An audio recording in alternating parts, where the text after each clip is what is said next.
Welcome to the CMO Chapter podcast, where we dive deep into the dynamic world of Chief Marketing Officers. Join us as we explore the careers, insights, and strategies of top marketing executives who shape the brands we know and love.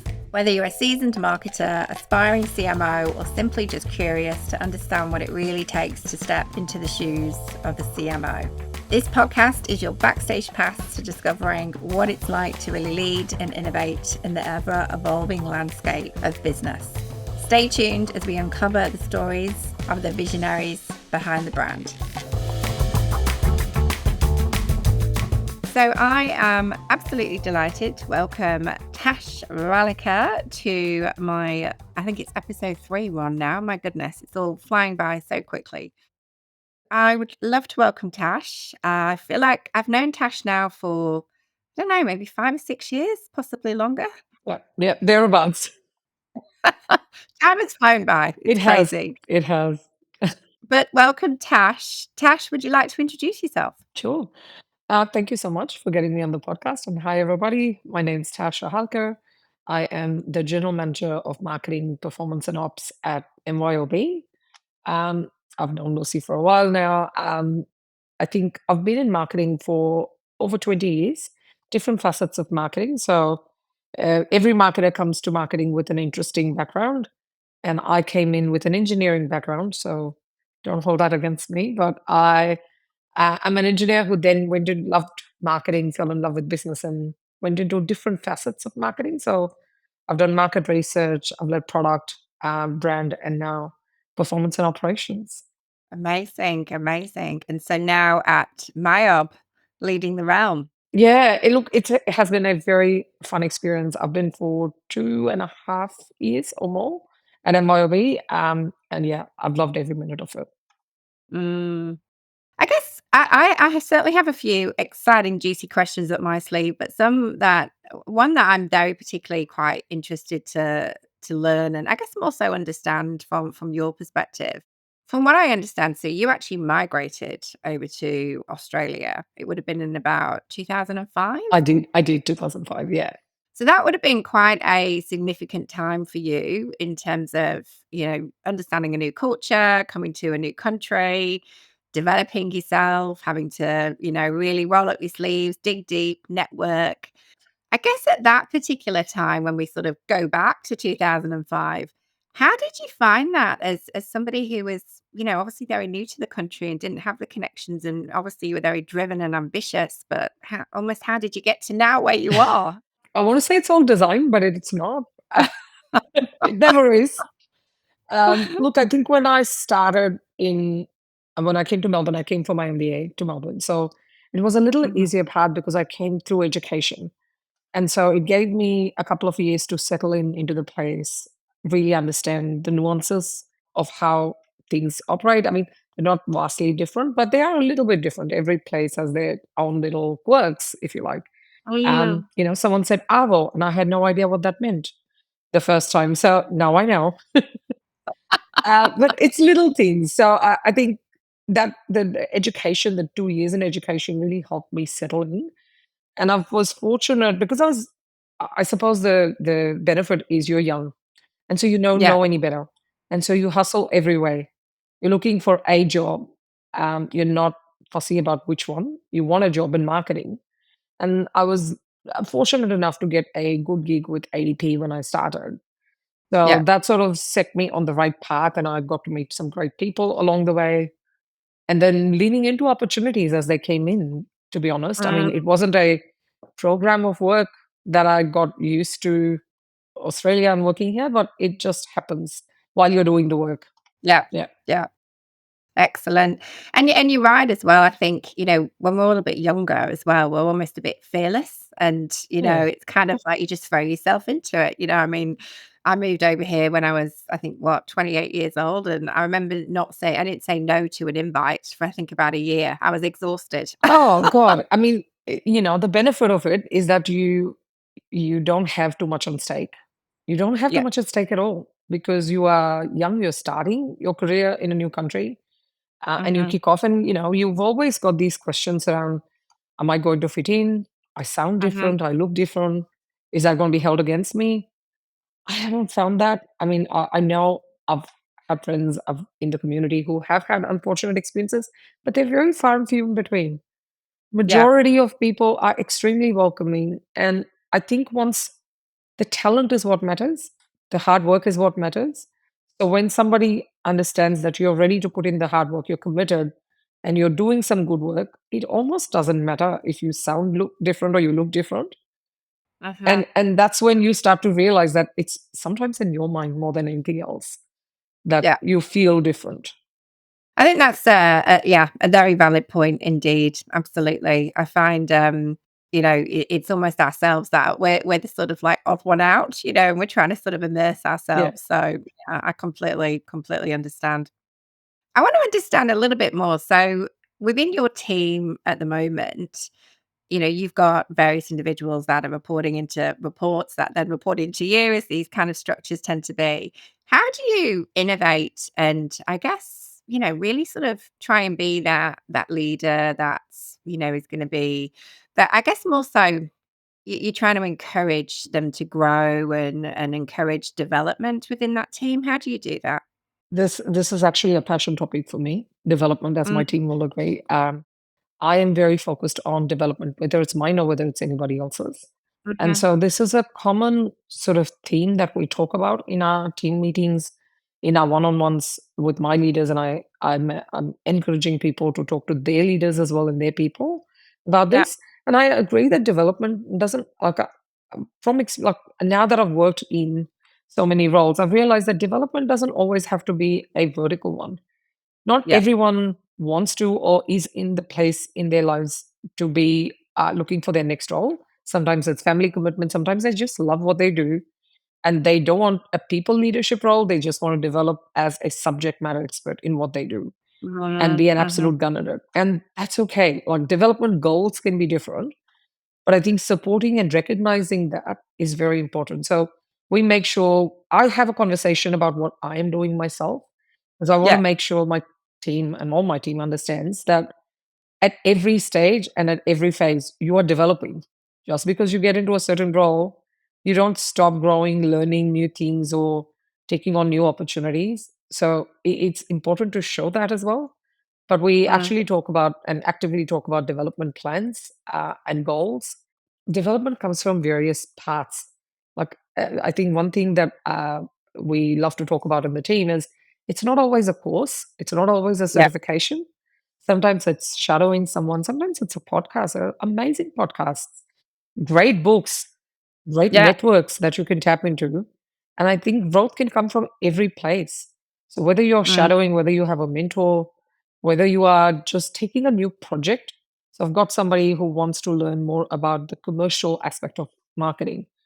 mhm. Yeah. And again, that's probably my area of strength and work. So this becomes an easy thing because I almost asked her to shadow me around and help me on a project and learn by just observing what things are done, so that the next time this person is able to do it for themselves. So yeah, development is a very important thing. I think recognizing individual goals is even more Yeah. important. And once you know them and you've had that chat, then structure something. It doesn't have to be too formal. Mhm, mhm. It almost gets intimidating sometimes when it's too formal. Yeah, I think, there's a common theme from many of my guests that I've spoken to. It's about, really, I think, being very authentic in yourself. Yeah, We're not all experts at what we do, and I think, one of my previous guests had mentioned it's hard sometimes. We all look at LinkedIn and you see these people on, significant titles and, working for top tier businesses, and you kind of almost go, "How did they get there? That's incredible." But, there's a lot of battle scars and, lots of, absolutely. hard graft behind the scenes on that one.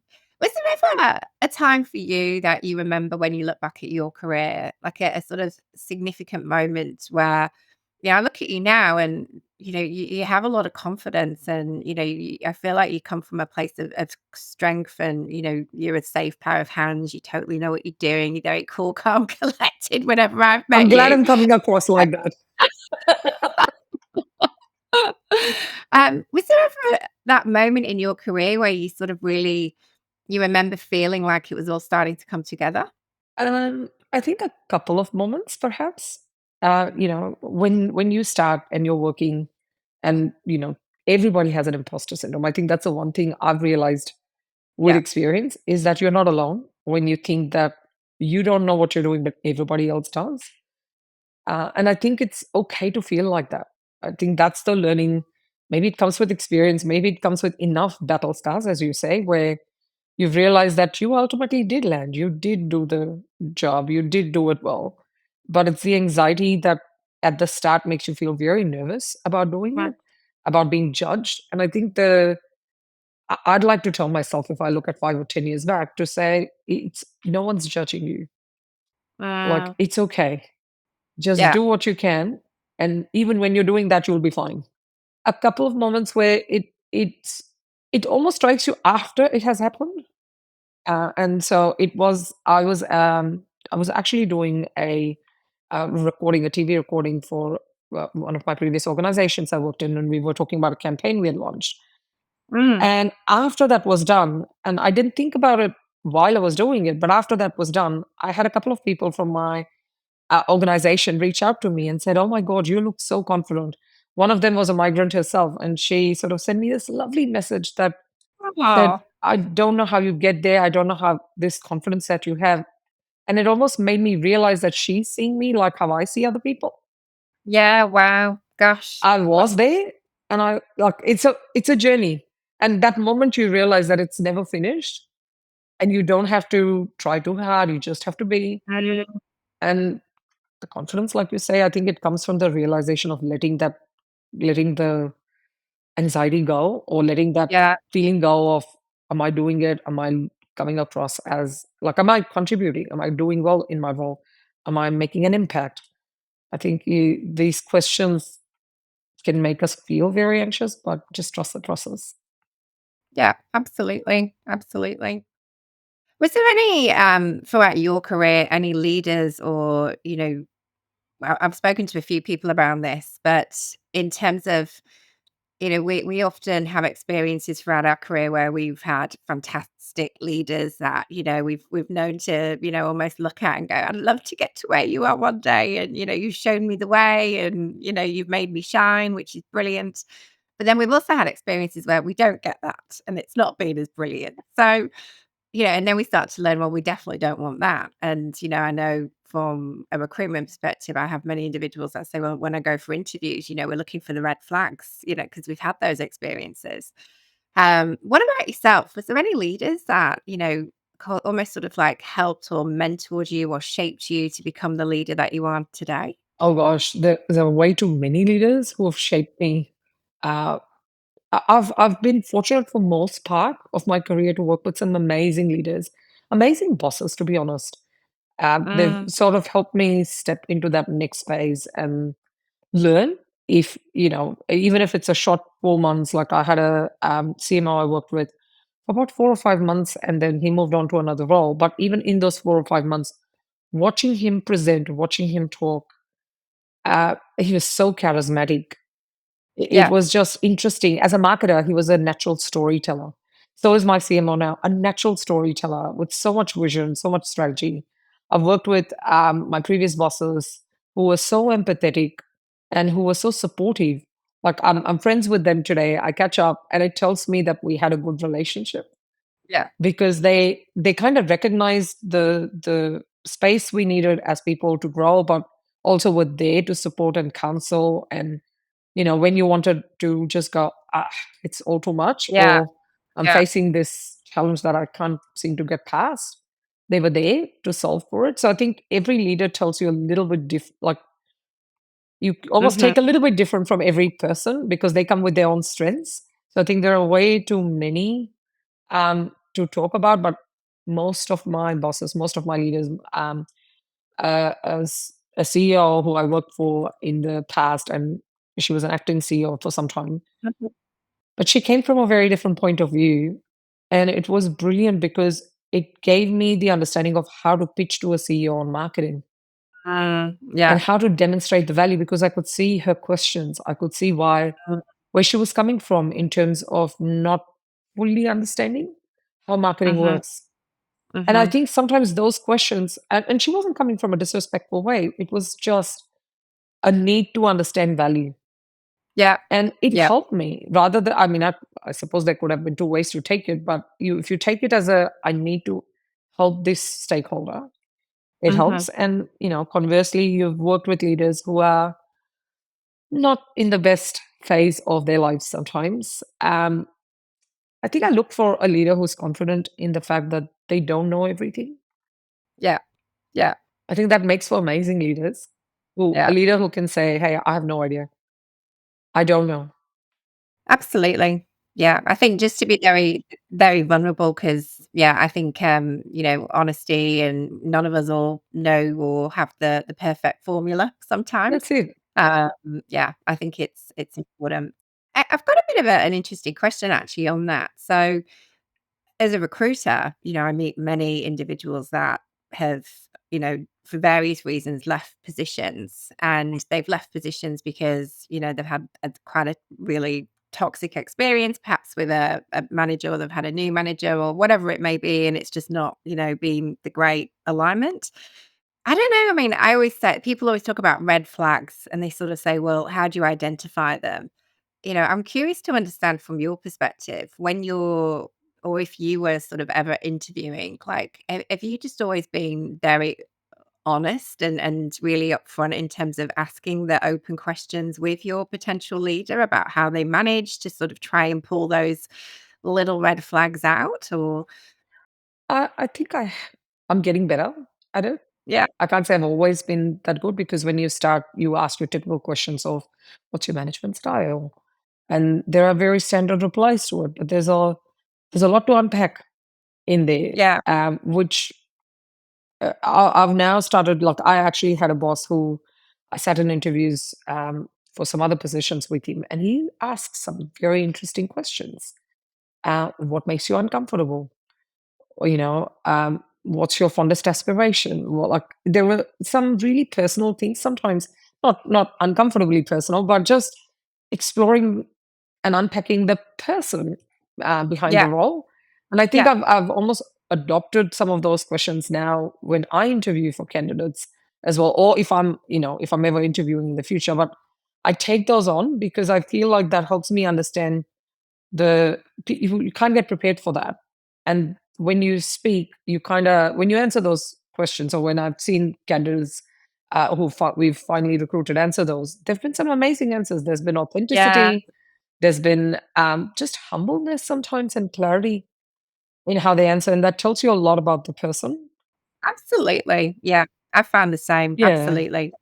I guess in your view, when you've got, I I want to sort of speak to more I guess marketers that are aspiring to one day be basically in your shoes, or an executive or a CMO at some point. I guess what skills or experience would you say that those individuals should really start to focus on developing? Is there anything particularly, like if we were talking to say that mid-management layer, you might manage say small teams at the moment, or they're quite new into that role. What sort of advice would you give them? Um, I think a couple of things. So the first, if you're in mid management, I'm assuming you've honed your craft. So I think that's the main thing. If you haven't honed marketing as a craft, and that's probably the fundamental. You have to understand how marketing strategy is developed, right from the Yeah, segmentation and audience to delivery measurement and attribution. Like you have to understand that funnel. But I'm assuming that when you are in mid management, I'd assume you've honed the craft in one area, not everything, but you've found you're an expert in something, and that's how yeah, you've got into that leadership position. I think once you get into the leadership, though, you want to start thinking more broadly about marketing because you might come from digital, or you might come from brand, or you might come from markups. Your next leadership position might not be in that silo or that pillar of yeah, marketing or market research. Like it's going to be much broader. And so understanding the different aspects of marketing is very important. You might yeah, not be an expert in them, but knowing what questions to ask and how it relates to other functions is important. So I think that's probably one. The second one, which I hold very dearly, is the commerciality of marketing. And I can't stress that enough. yeah. But marketers need to understand the commerce of marketing. Mm, Because when you are in senior positions, ultimately marketing as a function exists to help a company grow, to help get the message of that product or that service and get people to believe in the brand and Yeah. buy more from you, stay more with you, and feel happy about that purchase, right? All of that is ultimately tied to growth. The company operates on revenue, expenses, like those are the core fundamentals of any business. And Mm, I'm saying a commercial one, not for profits and governments operate slightly differently, but not that yeah. differently. Yeah. So ultimately, your marketing function has to understand how it links that value into driving Mm-hmm. revenue. Are you doing it at the optimal cost structure to drive that revenue? If you're putting in $1 million today, how is it going to return? How is it going to impact that growth? When is it going to impact that growth? Yeah. Yeah. And Yeah. how are you going to measure it? Because I think there's a the brand versus performance conversation is always interesting. You have to build a long-term brand, but that investment is not going to return in this year. Mm, And I think there are important conversations to have, but also as marketers, we need to get better and better at this yeah. data-driven marketing muscle that helps you tell the story of what you did, what activities, what campaigns, what strategies you applied, what value you secured for the company. Yeah. I think Yeah. once you get that, you are Yeah. yeah You're in the right yeah direction. It's really interesting because I know last time we caught up, actually, we had a really good conversation around how, in your view, and you made such a valid point, and I know many have agreed with you since from my conversations, where the requirement now in the market is to really, have more of a focus on getting these, more data centric marketers. Some may argue, well, actually, no, you don't need that. You just need more analysts. Well, I think it's more about having, what we're trying to say here is that, instead of, marketers right now in 2024, when we know that the economy is tough, especially as we know, in consumer services, retail, etc., it's been hit hard. There really is this requirement where, we're not going to be spending hundreds of thousands of millions on fabulous brand fluffy campaigns that, are going to all of a sudden cost a fortune. It needs to be, we're looking at the bottom line 100%. And it's got to be, everything that we're doing, there's got to be a return of investment. There's got to yeah be sort of proof within that. yeah Yeah. absolutely. And look, I think those brand campaigns, they work. They work when they're done well, and the messaging is correct and aligned. And but there's a narrative even behind that of how that aligns to the broader marketing strategy, and Yeah. whether how you feel about a brand influences the choice you make ultimately. Is that for your brand? Is that the sort of category you play in? Well, Yeah. there are nuances to understand, but data-driven marketers are critical because we're doing so much automation. We're relying so much on platforms. Absolutely. Yeah. Curious to understand, if you could tell me, is this sort of a secret sort of formula, or I don't know, specific ingredients that you would say that, you know, good CMOs or GMs such as yourself really need to possess to, be successful in their role? Oh God. I wish there was. No, I, I don't think there's a secret formula, so to speak. I think it's, you know what, again, it comes down to you've got to understand good CMOs can set good visions. Yeah. But also it's the ability to develop a strategy and get the team to deliver on that strategy year after year. Like, and different companies at different stages, my personal belief, require different CMOs. Every Yeah. CMO comes with a strength. Every leader comes with a strength. I mean, don't I keep saying to people, don't forget that every leader, even no matter how senior, even a CEO, has a strength and a weakness. There are some blind spots that they have and some absolute strengths that they have, but they just know how to harness those strengths better. And so, Mhm. at a company that requires, is operationally excellent but needs vision, will need that visionary CMO who comes in and gives a different direction. Versus a company that is right now, that marketing function needs operational excellence, someone who drives pace, someone who delivers. Like, there's understanding of strategy, there's understanding of the market, but operational excellence is lacking, or that marketing automation is lacking, or the creative insight is lacking. It depends what CMO you need, what strengths that CMO brings in. So I don't think there's one thing that makes you brilliant. or an Yeah. ideal candidate. Uh, but I think there's a you need to know what your strengths are, Yeah. what Yeah. you bring to marketing. So, if I go, I know what I will add, but I also know where I'll need help. And so my leaders are absolutely people who are experts in places where I might not be an expert. Yeah. And Yeah. I rely on them heavily. My peers, I rely on them heavily to tell me, what are my blind sides or something that I'm not an expert in because I purely haven't worked in that space.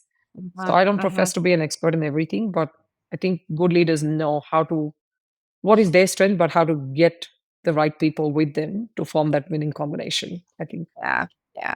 I think you've nailed it there, actually. I think, there's a common theme I'm hearing actually where, it's hiring people that are better at, specific areas of expertise than what you are, Yeah, you know? yeah, Getting the awesome individuals on side. for sure. Absolutely. For sure. I wanna have a quick chat around, I guess more so personal branding. I often get asked this question around, I wanna get more involved in perhaps being on panels but I don't know how to do it. I don't know where to start. I'd love to get more involved in, I get shy when I go to networking events and, I've never really done that kind of thing before. Can you tell me or at least give our listeners any advice around, how you started to, I guess, start to develop or even grow your personal brand? So I don't think, I mean, marketers are sometimes the last person they market is themselves. Yeah. And I think I'm a proof of that. Most marketers will agree that sometimes we get so busy in marketing and doing the doing for our jobs that we forget ourselves. LinkedIn is a common platform. There are so many platforms now. I mean, I'm not as active on LinkedIn as I used to be. My job's getting busier and busier. So I don't want to preach something that I don't follow. But if you are able to, absolutely, LinkedIn is your platform. Share your Yeah. thoughts, show your expertise in there. Have a strategy behind, a good brand strategy. Think about yourself as a brand. And if someone was to say, this person is good for or is great at, what would that be? So that when a third person goes, hey, there is a opening for a brand strategist to come in, or someone who completely drives commercial marketing and performance, they know they can think of you in that Yeah. space, which is what we do from a brand perspective when we are marketing products and services as well. So I think having that sort of understanding of where you play and what is your area of expertise and then showcasing that on different platforms is great. Speaking is, I think, a personal choice, speaking on panels. Some people, I enjoy it, but I've always done public speaking, even through school. Okay. Came naturally. Um, Right. so if it makes you uncomfortable, don't do it. Like you're not going to Okay. shine. Start with smaller things. If that's still an aspiration, start with smaller things. I happened to come in because I was approached for a public speaking, not public, on a panel. I was approached to be on a panel, and I think the interesting part is once you're on one, the other event organizers start to tap into you as well sometimes, Yeah. and then you Yeah. get to know people, and so you get passionate. Sometimes you can approach an organizer to say, "I'm very passionate about this topic. I've spoken or I write about on LinkedIn this. This is my job. I'd love to Yeah. be involved." Yeah. So there are Absolutely. different strategies on a panel, but if it makes you uncomfortable to speak in front of 100, 200, 500 people, start small somewhere. If that's still an aspiration, start small. But it's not that only the person who speaks on a panel or at an event is an amazing marketer.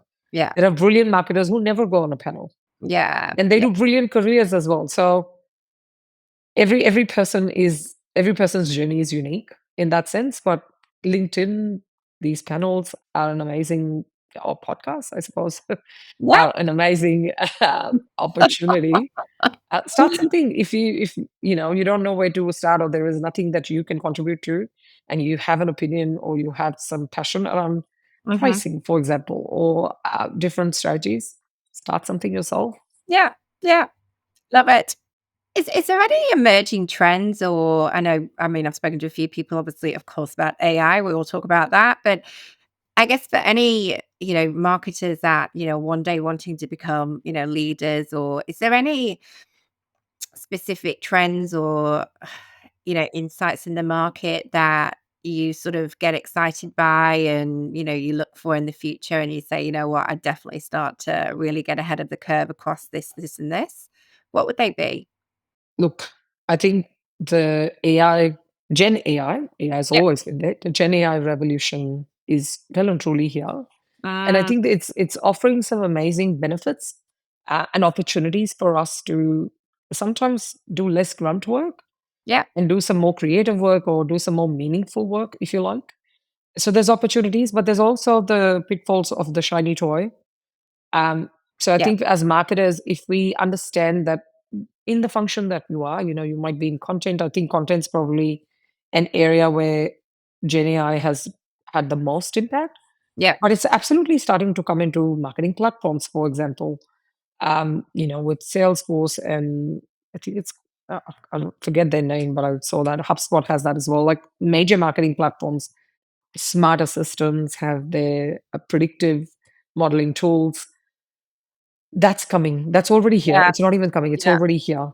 Yeah. And so, how that applies to your function, to what you do, or to a broader marketing is probably where I'd say marketers and I'm leaning as well to understand how does that change what we do, or Yeah. how does that evolve what we do. So, is this if it's content automation, what can we rely on the platform for, and what to look out for? Mhm. How can that help us get campaigns quicker and faster, but also better to the market? Because Mm, what you don't want is 50 versions of the same thing. So absolutely. there's a risk in automation. So you need to figure out how it automates, what is meaningful to automate, and what is where you need a human insight or creativity. Can somebody we automate analytical platforms, right? Mhm, And mhm. reports and data analysis. A lot of that can be automated. Yeah. We've had Excel, this just does it better. So, but you still need a person sometimes to review those insights and make sure they're business relevant and sort of make meaning out of those and give it to the marketing team. So there are lots of platforms, there are lots of heaps of podcasts to get into Yeah. to really understand. But I think start with your world because otherwise you will go into this broad land of all marketing Yes. AI Yeah. innovations and it's mind-boggling. So think about the problem to solve first, Mhm. and then start to see how Gen AI can help you, or some automation or innovation or new platforms can help you solve it. Because when you start with that why, it makes Mhm. it's an easier journey than to just go, oh, I want Jasper Yeah. or I want to bring in X. Mm, Why? What is it going to help solve? Is that even a problem for your company? yeah. Um, so I think that's probably a key hack I'd weigh um, when and I'm working through this now. But from a martech perspective, what are the problems to solve? And I think it starts with that. I think that's such a great answer because it's so easy to get lost in all this. We can all of a sudden, we can get distracted. You see, so many workshops or, new software coming through and, we can go down these sort of almost like rabbit warrens. and, And who doesn't want to work with cool toys, right? Of course, you all want that. But does it make sense? Is it needed? And is it the most important investment needed? yeah, That's asked. yeah, absolutely. I just want to ask, what are you most proud of now when you sort of look back? I mean, you've got, a lot more years to come, within your career, but what are you proud of, would you say, so far in terms of, your career and how far you've come when you look back? Is there any specific moment that, really sort of stands out for you? Yeah, a few. So we had as a storyteller or brand marketing campaign. When I was at State Trustees, we delivered a campaign called Thank You. So Mhm. State Trustees provides wills and powers of attorney Yep. to people, and it's all about protecting legacies of Victorians. And we had a thank you campaign for Seniors Week, which is a thank you for the legacy you built. And you build the state, you build our lives, and so it's our thank you to you. And so we're offering sort of free wills during that week. But I think the I was really, really proud of the team and of all of us coming into that because Mhm. it was a brilliant narrative. It was one that we all personally connected with. Mhm. We've all had our grandparents where we've looked at them and gone, "Gosh, you created this for us." Yeah. our parents who have created this for us. So I think we personally connected, and I think it was such a heartwarming and just it put a smile on our face. It was a Yeah. heartwarming campaign. So I think bringing that to life and making sure our stakeholders understood why we were doing it, Yeah. and an important part in sort of that in our community was really good. I think the second one is perhaps now the one we are on, which is driving personalization. Mm, mm. So helping leverage marketing automation platforms, connecting your data warehouses to and managing your audiences, CDPs, and creating that martech, almost a data plumbing structure to help automate campaigns. I think I'm really proud of the team. We have a massive cross-functional team that does it, and I've had the privilege of working on it for a year. It's a complex problem because there's a lot of data involved. Sometimes data was structured, not knowing how we're going to use it in the future. Uh-huh. But unpacking those problems and unlocking that value, and making sure we're seeing the changes, we're seeing actual impacts at the end That's is brilliant. pretty satisfying. Yeah. Yeah. Yeah. Brilliant. Love it. Well, Tash, I have to say, I've really enjoyed listening to you. I think you've just been so open, and it's been really great to understand exactly, well, A, what you're currently up to at the moment, but also dig a bit deeper into suddenly, what you've done in the past and how you've got to now where you are. So thank you so much. I've really enjoyed having you on as my guest. Thank you so much, Lucy, for the opportunity. It's been wonderful. It's a good Friday.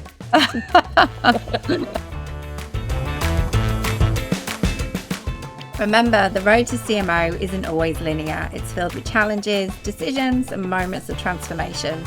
Whether you're charting your course or navigating a career shift, the experiences, wisdom shared today, as with our guests, is invaluable. Thank you for joining us. Keep dreaming big, keep pushing boundaries, and remember that your journey towards becoming a CMO is as much about the destination as it is about the growth you experience along the way. Until next time, continue to innovate, evolve, and carve out your path to CMO.